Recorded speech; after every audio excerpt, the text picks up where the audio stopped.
Welcome back to 417 Fox, your channel for the automotive DIY enthusiast. On today's video, I'm really excited to bring you a complete quarter window restoration video. Along with that, we're also going to be restoring all of the Foxbody black trim. So if it's black on this car, you want to stick around for the rest of this video. Alright guys, I got my workstation for the quarter window set up here. I've already cleaned the windows, so what you want to do is start getting them clean so you can take a look at what you've got. So I'm going to take you through and show you the condition of these windows. And they're not in bad shape. These are the original quarters off of this car. They have the typical texture on them. Let's get to it. Hey, so the first thing we need to go ahead and get started doing is we'll need to tape up the perimeter of the glass. That way once we start sanding the molding, we will not make a mistake and sand into the glass. So we'll get this taped up real quick.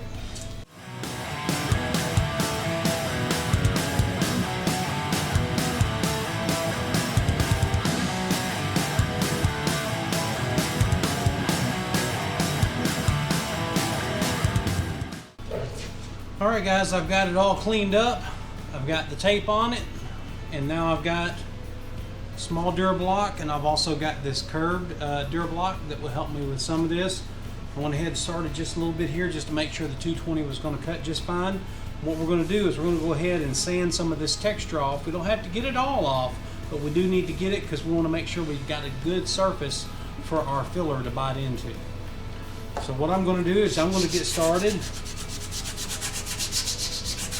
sanding with the contour. Also, this will help me too. This has a pretty good match to the contour. We're just going to go all the way around this and get it all opened up. I guess that'd be the best way to describe it. We don't need to get all the texture off, but we do want to get all of the surface opened up.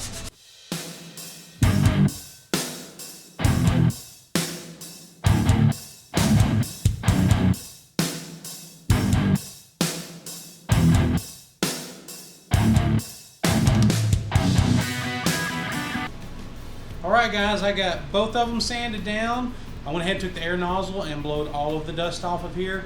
Now what I'm ready to do is go ahead and clean this surface with the Prep All, which is a wax and grease remover.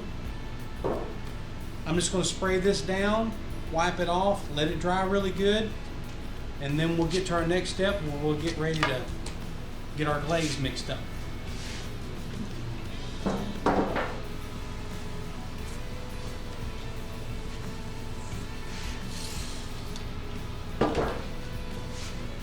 We don't want anything inhibiting that glaze from sticking. Alexa, pause. Alright guys, so now I'm ready for the fun part, right? We're going to go ahead and put on this product. Now what this is called Bumper Bite that's made by SEM. You can find the link to this or any of the other stuff that I'm using in this video down in the description. That will take you to my page for Amazon.com. It helps the channel out, anything that you buy through there. Now this Bumper Bite, what it's made is a flexible glaze, which is perfect for what we're doing right here. This stuff only has about 5 minutes of work time, and it's sandable in 15, so you can work pretty fast through this stuff. Now all we want to do with this is fill in any of the imperfections that are left. So we want to put it on very thin, and then we'll go ahead and sand that off with 220 grit. So we'll put a golf ball size. We'll put a golf ball size of this, and then we'll put a 1-inch ribbon to mix it up. I'll only have 5 minutes to work this stuff, so we're going to have to go quick once I get it mixed up. I'm going to go ahead and move the camera so you'll be in a better spot to see what I'm doing. About like golf ball size to me. That's probably a little much. This one might harden a little quick. This stuff is made to bond to this plastic or this rubber, just like, say, a urethane bumper. That's what this stuff is made for. Remember, I do not want to put this stuff on thick, because I do not want to have to sand all this off.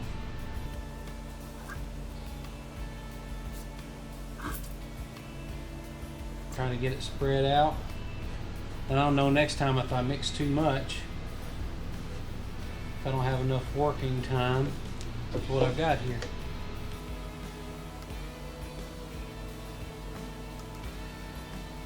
One curve.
Guys, I'm sorry it's raining now, so this metal building, it may be a little bit loud in the background noise, but hey, we've got it all sanded down. This is super smooth now, where now only the glaze feels any of the pitting that's in it. Went ahead and removed all the tape, took a razor blade to go around any of the edge that may had any of the filler that was still stuck on there. So now what we're ready to do, I've already got it cleaned, got it blowed off real well. So I'm going to go ahead and retape it, go ahead and get a good fine line on here, and then cover the rest with paper. Then I'm going to go ahead and put a primer sealer on here, and then tomorrow we'll be ready to throw some black on here along with the rest of the trim. It's all taped up, ready to go. I'm going to put some primer sealer on here, and then I'm going to call it a night. Let that dry overnight, come back out here tomorrow night, and we'll get the black put on here and all of the rest on the black on the car. I'll put 2 coats of this on here, one light mist first, and then go ahead and put a full coat on next.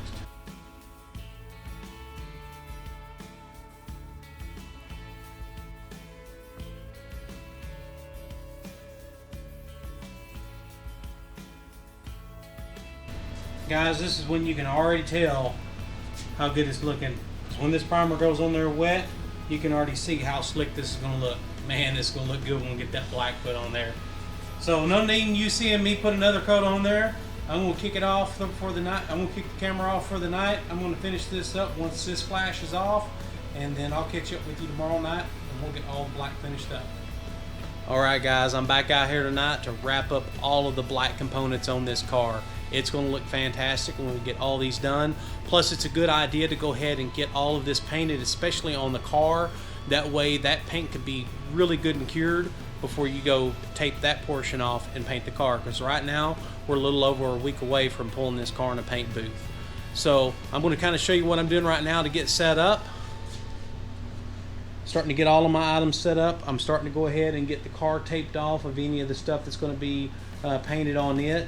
And then we'll go ahead and drape that. We've got our quarter windows over here. And we've got all of our other components. I'm going to hang these up once I finish getting these prepped. So what I'm going to do now is I'm going to take you through the steps of getting all of these items prepped for paint. Let's get to it.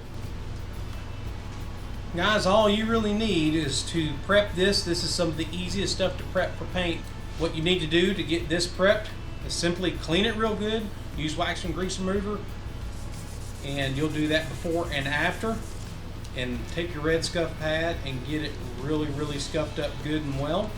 Once you've done that, clean it up, you're ready for paint. Now, something I want to make a note of. for example, on these wiper arms, you can see on these we've got some paint missing. So we don't want to take the trim black and go straight on that even after scuffing it up. So I'm going to sand this a little bit more. I may even take my DA out to get that feathered out between those chips. But all we'll need to do on this is just take some self-etching primer, so that will get into the aluminum, and then we'll be able to paint that after we get the self-etching primer on there. But even the plastic pieces, guys, if you buy these new, I'm reusing these because these are still in good shape. But if you buy the brand new ones, they're not going to match, and the sheen will be different if you're restoring the rest of your trim. So it's a good idea to go ahead and scuff these down, and you can go straight on top of this with your SEM trim black. Alright guys, a good friend of mine named Matt always says plan your work and then work your plan, and that's never more true than when you're doing auto body and paint. Always think about what your next steps are and what's going to be the most efficient way for you to do your work. Something as simple as this is I've got all of these cleaned up, prepped up, sanded up, ready to go, but I'm not ready to put black on them. So I left all the other stuff to clean all of those up and to scuff all of those things up, so I can go ahead and get, these are the only parts that I'm going to need some self-etching primer on. Go ahead and get these sprayed and then let these sit while I'm finishing up all the other work, such as getting the car prepped, taped off, and getting all the other parts cleaned and scuffed up.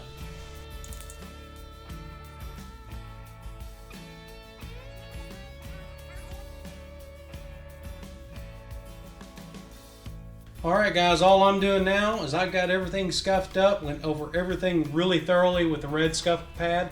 I blew it off with the air nozzle, and now all I need to do is put some wax and grease remover on it, clean it up really well, and she'll be ready for paint. Also, I did go ahead and take the red scuff pad and got rid of any nibs that were on the primer. It feels super slick and smooth. I'll give it one good wipe down with wax and grease remover. So as soon as we come back, we'll be getting ready to go ahead and mix up some paint. Alright guys, I got everything taped up, cleaned up, scuffed up, you name it, it's be done. So now we're ready to go ahead and mix up the paint. Now I do have both products here today. I've got the aerosol spray, and I have that just in case I don't have enough of this left over. Now in this, you mix this a 1-to-1 with a reducer. So I'm going to use today, I'm going to use my PPS cups, and I'm going to use my DeVilbiss GTI Pro Light. I really love this gun, but the reason why I'm using this gun is probably a little much for what I'm doing here today, but it does have a 1.2 tip that I have with it along with the 1.3. So I'm going to go with the 1.2 tip, really crank the pressure down, which is going to help me kind of control it inside this shop, so this stuff's not going so this stuff isn't going everywhere. Let's just see how much of this I've got left over.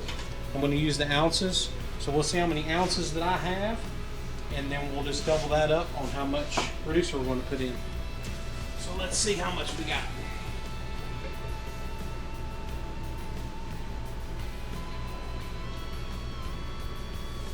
Looks like we are right at 6 ounces. So right at 6 ounces, we're going to take our, I've just got a mid-temp, which in here it's about 70 degrees with the air conditioner on. I've got a mid-temp universal reducer here. And we're going to go ahead and take it up to the 12. And I'm thinking 12 ounces might be enough to do all this.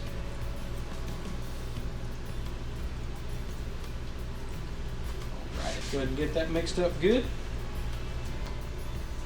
Alrighty, we'll get my cap on here, which already has a filter built into it.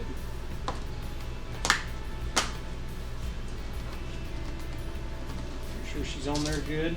Also, these PPS adapters, they come with little caps here, so if you're doing a paint job, you can go ahead and get, say if you're going to be using 4 of these to put your color on, as long as you've got 4 cups, you can go ahead and get it all mixed up, ready to go, put a cap on it, and just come in, swap them out, and go to the next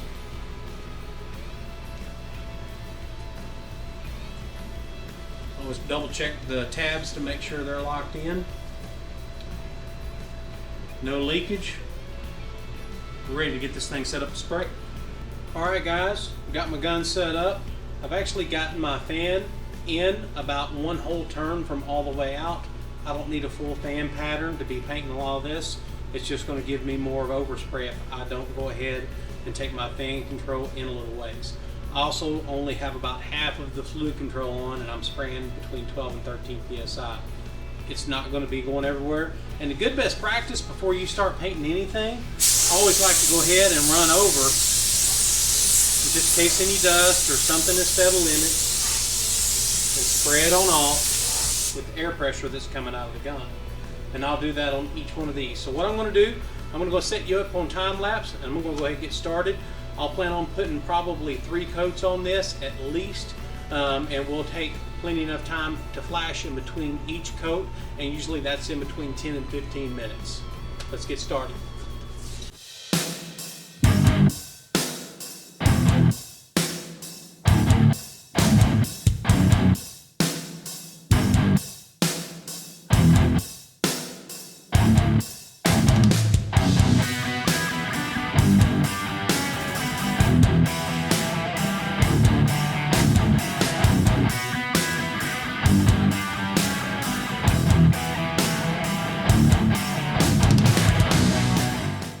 Alright guys, it's done. 3 coats are on.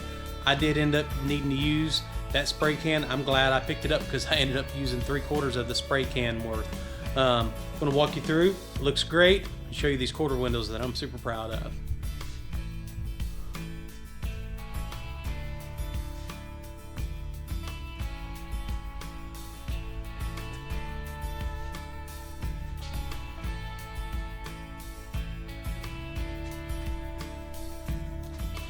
Look at these quarter windows, guys. They ain't perfect. Man, what an improvement. I'll try to get you close so you can see. There's still a little bit of texture in there, but man, it looks good compared to how it did look. All the trim was painted. It is all renewed.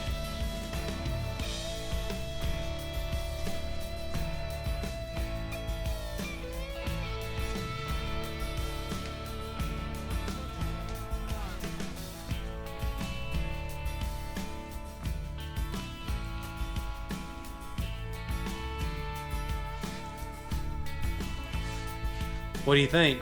I think it turned out pretty dang good. It's time to wrap this video up. The next video that's going to come out is I'm going to be installing a GT40 tubular on here. We're also going to paint that. We're going to have a few custom graphics that we're going to put on the intake cover. You don't want to miss that one. And the videos that are coming out after that is paint booth videos. You are not going to want to miss those. So make sure you hit that subscribe button and don't forget to turn on bell notifications so you don't miss any of those upcoming episodes. And guys, I'll see you on the next one.